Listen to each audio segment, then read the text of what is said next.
Hello everyone. Today we're going to discuss some of the concepts of measurement of time. There are different techniques and the how we measure. So we'll be discussing over here and the functional generator. So we'll be discussing of these two topics here. Okay. So first, what is the digital measurement of time? So here we are measuring with respect to the time cycles and the pulses of train, whatever is there, will be using over there. Okay, the pulses of the train will be generated from here. So principle of the operation I'll come later. First I'll go discuss about the time-based selector here. So first, a crystal oscillator will be used of 1 megahertz, where it will be given to the Schmitt trigger. Schmitt trigger is like a whatever the sine waveform is there, it will be used and it is converted into a pulses of trains. You can see it here. A crystal oscillator which is generated in a sine waveform, then of a certain frequency, and that is given to the Schmitt trigger in the form of a pulse train. So here, whatever the Schmitt trigger is of a 1 microsecond. The Schmitt trigger is designed in such a way here that it will use whatever the output of it is given in terms of a 1 microsecond. Again, it is divided by 10, so that time again it gives a 10 microsecond. So here, so different time of different time bandwidths will be calculated and will be given 100 microsecond, 1 millisecond, 10 millisecond, 100 millisecond, 1 second. So like this way, we'll be selecting all these time-based selectors. So whatever the pulse train what you require to measure the time or to compare and take, so that will be done here in the time-based selector. Okay.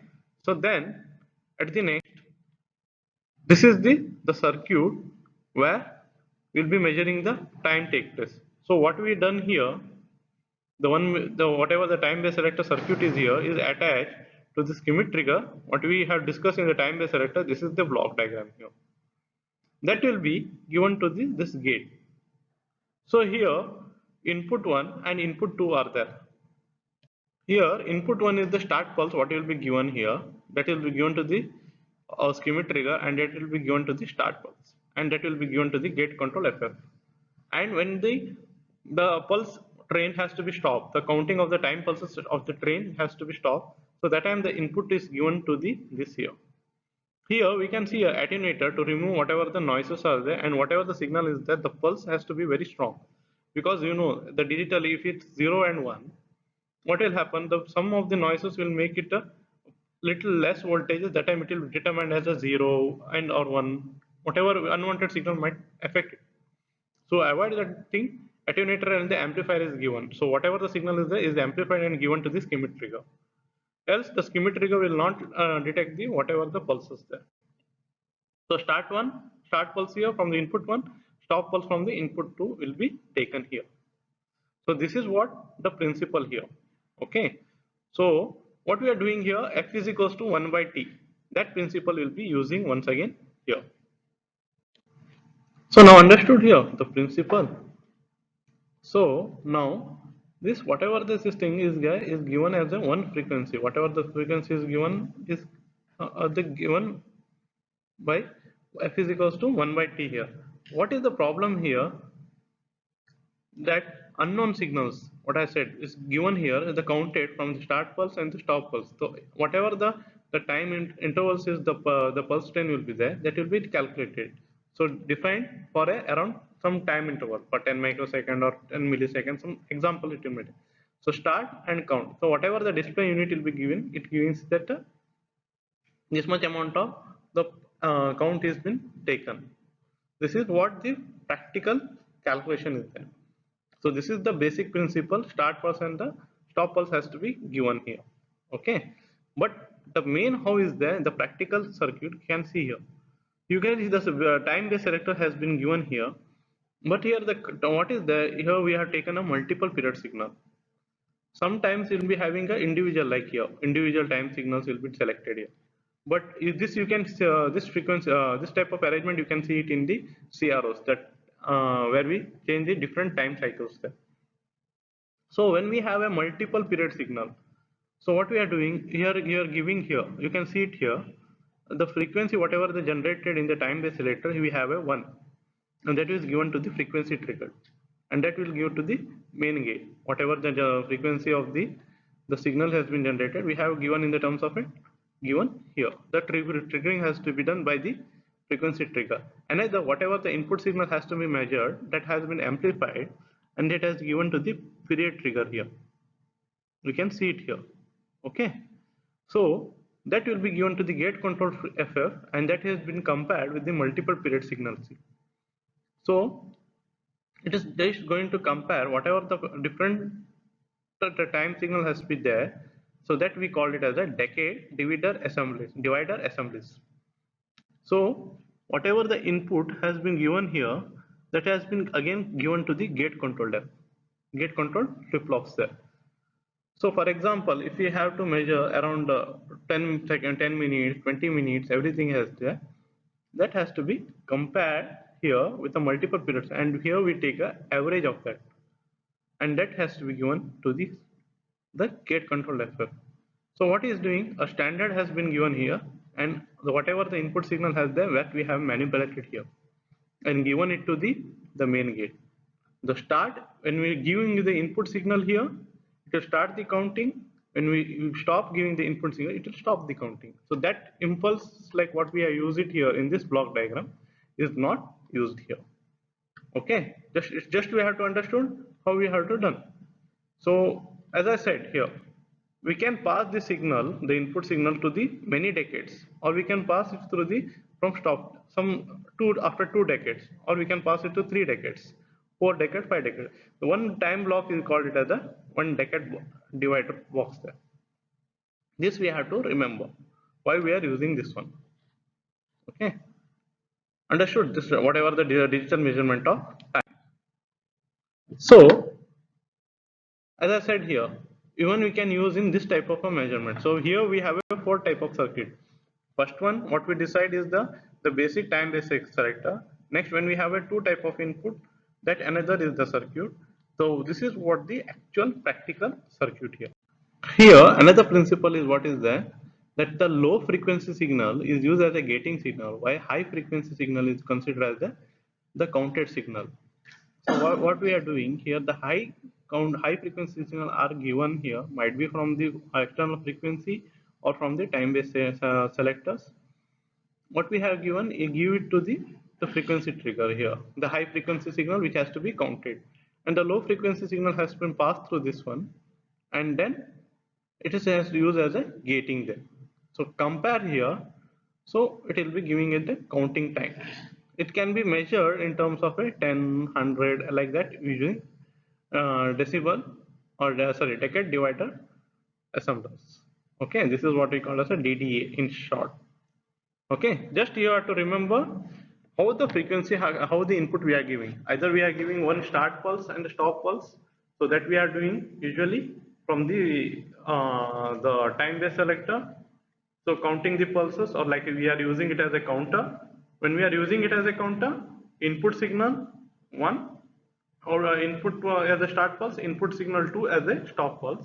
Another, we can give it as the directly the input signal we can pass to the multiple decade, and that we can be used, and the time based selector can be used as the reference signal. Here another circuit, what is there, the low frequency signals are used as a gating signal here, high frequency signal is counted as a counted signal. High frequency signal can be as an external output or from the time base itself directly. So this is what we have to remember. Depending on the application, we will be deciding it. Okay. Next, the function generator, what we use in our labs. A function generator usually it's like it produces a different type of waveform as per our frequency what is required for our experiment. Like for example, we can produce a sine, square, and triangular. Okay, so it can be adjusted from 0.01 to 100 kilohertz. The output can be used at the same time. Usually they are phase locked to an external source. What is that phase lock? That is, You can see here one frequency generator can be compared with the another one to lock the second function generator. The two output this signal out can be displayed in a different phases there. That is like one we have a one waveform, another you can display in that two waveforms like that. For example, one waveform is the like sine, like what we are displayed here. At the same time, we can take it in another function generator and we can compare it as we are using it for our rectifier circuit.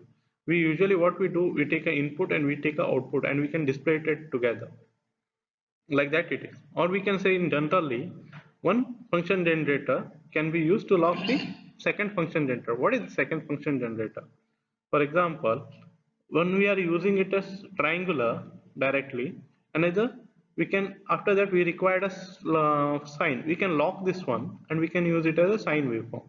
Another we want square waveform. We can lock the other two and we can use only the square waveform. This is what we call as a phase locking the things. How this phase locking is done, you can just observe here once the block diagram here. Usually, the depending on the whatever the external frequency, we can ask them to generate, or we can give a power supply to the circuit, and here you can see that external frequency it can be controlled here, or whatever the voltages or what the input we are giving, the settings will be there. Now, magnitude can be changed, the frequency can be changed, so that whatever if you, for example, we consider as a 10 kilohertz. So what you are doing, the upper current source supplies current to the integrator part here. You can see here this integrator part is there. Okay, this what we are doing, the upper part is given to the capacitor and it starts to charge like a triangular waveform. Okay, that like a triangular waveform it is getting charged and discharge here. This we can display with respect to the one equation here. E out is equals to minus 1 by C integrated over 0 to t of I dt, because I am telling defining in terms of current here. This current can be increased or decreases depending on the slope. So what is that slope? Whatever the input we have given it from here, that the controls the frequency here. So the voltage comparator, what we're doing here, it compares here. Okay, this is the triangular we can give it directly, charging and discharging. So triangular waveform will be giving. As we know, the charging cycle and the discharging cycle, as we are discussing the dual slope, the settings there when we are comparing the voltages there. Okay, where we will be seeing here. But when we going to the square waveform, usually we use the voltage comparator here. So what is that? The predetermined maximum level of the integrated, they have been defined there. Maximum we have to go to that thing. After that it gets a cutoff of the upper current supply and switch off just on the lower current supply. So for example, if we going for the first cycle, the first half upper cut, so that time it is getting charged like this way. So what the voltage comparator will be doing here, it is directly comparing with the current source here, and whatever the input we are getting from here is comparing. So if you are taking a peak cycle of this much, it is compared here, after it is switched off. So for that one cycle will come like a square like this way. Next again the lower current supply. So what is the lower current? It will give the decreasing slope. So again that is giving here, it is checked there, up to certain level it is stopped. Again the upper current source will be used here. So like that time again raise in this here. Upper current source is there, so that time it is giving the raise in the waveform. Lower current is there, low is given in the lower in the form. The lower voltage is in the form there. This is what we'll be using to reach the maximum level of the voltages there. Then this will be used here. See here, you can set the output waveforms here, and this will be having is amplified here. Output amplifier 1. So next one, similarly for the sine waveform, we'll be using a resistance diode shaping circuit. As we use what we are doing here, the resistance will be there and the diode will be there. One cycle will be using here. Usually we use the two diodes. For example, one for positive half cycle, another for the negative half cycle, as we use in the full wave rectifier.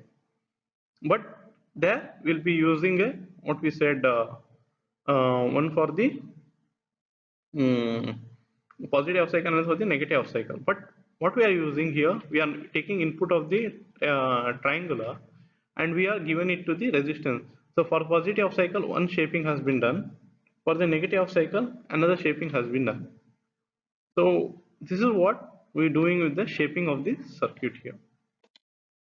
These are the references what we'll be using here for the topic HSLC electronic instrumentation. The other two are the non-references. Okay, not references, but they are the extra references what you can measure it here. So if any doubts, you be free to contact me. Thank you.